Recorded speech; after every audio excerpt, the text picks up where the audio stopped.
Իդեալ համակարգը տեղաբաշխում է 1 միլիարդ դրամի գովազդային ֆոնդ նորակառույց բնակարանների բոլոր շահառուների միջև։ Յուրաքանչյուր ընտանիք կարող է ստանալ 500,000 դրամի սերտիֆիկատ, որը կդառնա ձեր առաջին քայլը բնակարանը երազանքի տուն դարձնելու ճանապարհին։ Ժողովուրդը հո գիտի,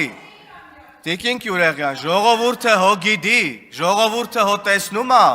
այս զեկույցում գրված փոփոխությունները, տեսնում է եւ զգում է իր մաշկի վրա։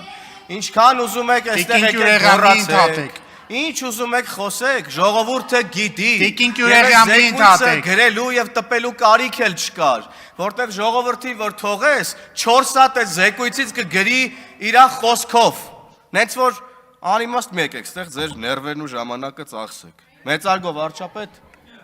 հարգելի գործընկերներ, սիրելի ժողովուրդ։ Այս զեկույցը հոգատարության մասին է։ Այն մասին է, թե ինչ չի արել պետությունը իդեմս նախկին բոլոր իշխանությունների եւ այն մասին է, թե ինչ պետք է անի պետությունը իդեմս ներկա իշխանությունների իր քաղաքացիների ու ժողովրդի համար։ Ես մանրամասն ուսումնասիրեցի զեկույցում ներկայացված թվերը, ծրագրերը եւ հասկացա, որ այստեղ ներկայացված են պատմական փոփոխություններ։ Եվ ասածս այն մասին է, որ այստեղ զեկույցով ուղիղ ասվում է. Հայաստանը անկախ է, Հայաստանը ազատ է, Հայաստանն այլևս շրջափակված չէ, Հայաստանն այլևս եւ վերջապես ինքնիշխան է։ Եվ այս պատմական պահը ֆիքսելու եւ ընկալելու համար մենք պետք է տեղափոխվենք մի քանի տարի առաջվա Հայաստան, որ համեմատության մեջ տեսնենք ինչ չունենք եւ ինչ ունենք հիմա։ Ասել է թե նայենք այս զեկույցի հակառակ կողմը։ Օրինակ, եթե զեկույցը արտահայտեր մինչև 2018 թվականի պատկերը, օրինակ անվտանգության բաժնում, պետք է գրված լիներ, որ մեր սահմանները կահավորված են կոնսերվայի բանկաներով, որ զինվորները կանգնած են ցեխի մեջ, որ այն ինչ մատուցում են հայ զինվորին շատ հեռու է սնունդ կոչվելուց, որ աշխատավարձը, որ ստանում է սպան կամ պայմանագրայինը, պարտադրում է նրան երկրորդ եւ անգամ երրորդ աշխատանքով զբաղվել, որ բնակարանները, որոնց համար նրանք հերթագրված են, վաղուց արդեն մեջ են արվել եւ նրանց հերթը երբեք չի էլ հասնելու։ 2025-ի զեկույցում սակայն մենք տեսնում ենք պատմական փոփոխություններ։ Ես գումարեցի բնակարանային տարբեր ծրագրերով տրված աջակցության ծրագրերի թվերը եւ պարզեցի, որ 2876 զինվորական ստացել է բնակարան ձեռք բերելուն ուղղված աջակցություն։ Այս կամ այն ձևով, հիպոթեկի ծրագրերի ձևով, մաչելի բնակարանի ձևով, կանխավճարի փոխհատուցման ձևով, գնման վկայականի ձևով։ Գիտեմ, որ էլի զինվորականներ կան, որ այս խնդրի առաջ են, բայց գիտեմ նաեւ, որ Պաշտպանության նախարարությունը զբաղվում է այս հարցով։ Այսօր զինվորականները ստանում են ընդհուպ մինչև 700,000 դրամ աշխատավարձ բացառապես իրենց գիտելիքի շնորհիվ։ Բացառապես։ Զինվորական ծառայությունը 24 ամսից դարձել է 18 ամիս։ 21 օրի արձակուրդը, որի համար մինչև 2018 թվականը պետքա ծանոթ ունենայիր կամ փող գտնեիր, որ մեկին տայր, որ քեզ ուղակի տային քո հասանելիք արձակուրդը, հիմա դարձել է 30 օր եւ բացառապես բարեխիղճ ծառայության շնորհիվ զինվորականները ժամկետային զինծառայողները գնում են արձակուրդ։ Եվ վերջապես 2025-ի զեկույցում արդեն 2 տարի է սահմանին զոհ կամ վիրավոր չունենք։ Եվ սա բացառապես խաղաղության շնորհիվ է, որի մասին ցավոք չենք կարող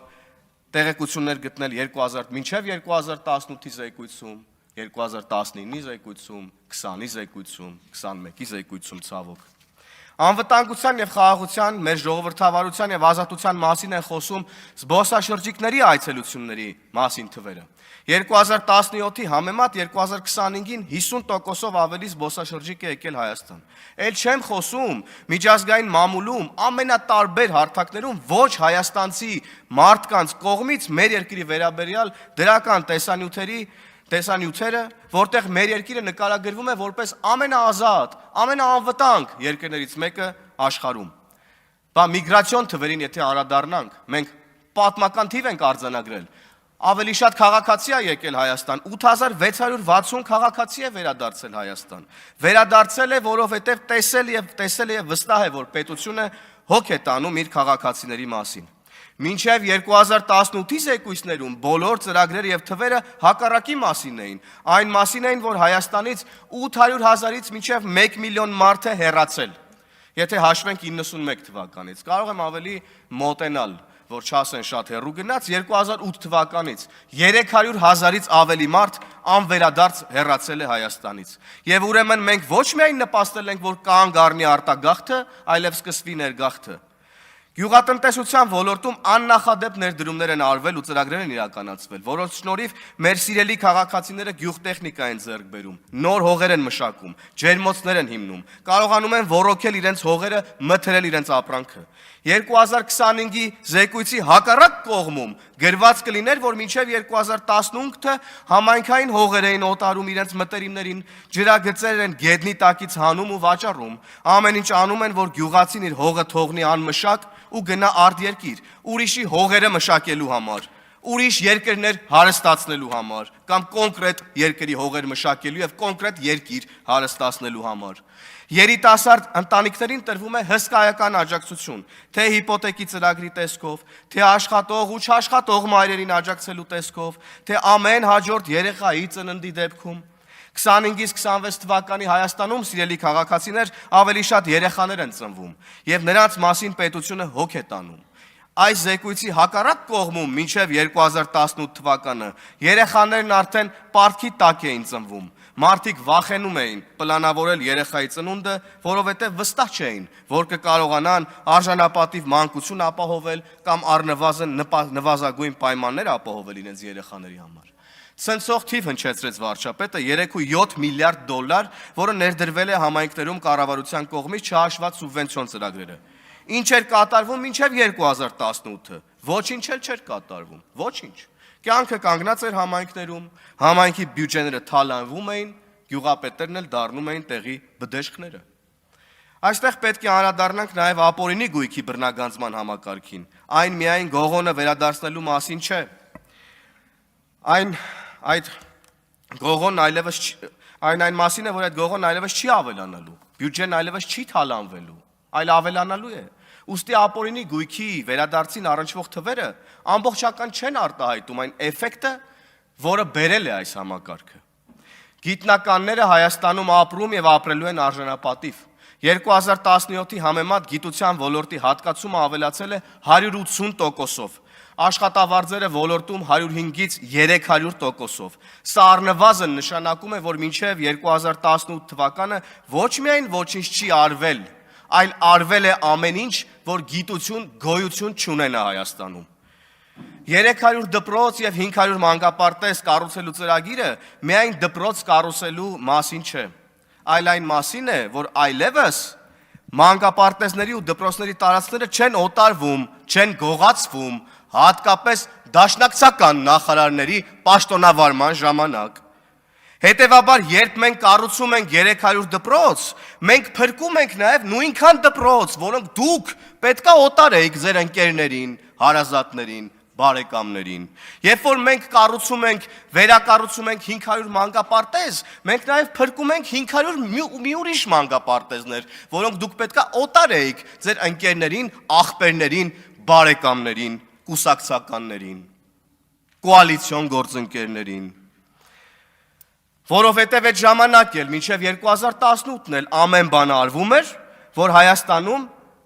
կրթություն էլ չլինի ընդհանրապես, որովհետև դուք նախկին իշխանության ներկայացուցիչները այդ ամեն ինչը կարող եք անել մի միջավայրում, որտեղ չկա գիտություն, չկա կրթություն, թե չէ ձեզ ով էր թույլ տալու ընդհանրապես, որ դուք այդպես բան անեք։